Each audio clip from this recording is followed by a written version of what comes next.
1 minute setup.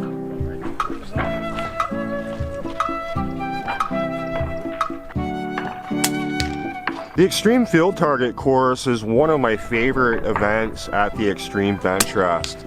This has steel knockdown targets. These are oversized field targets that are set out between 15 and 100 yards.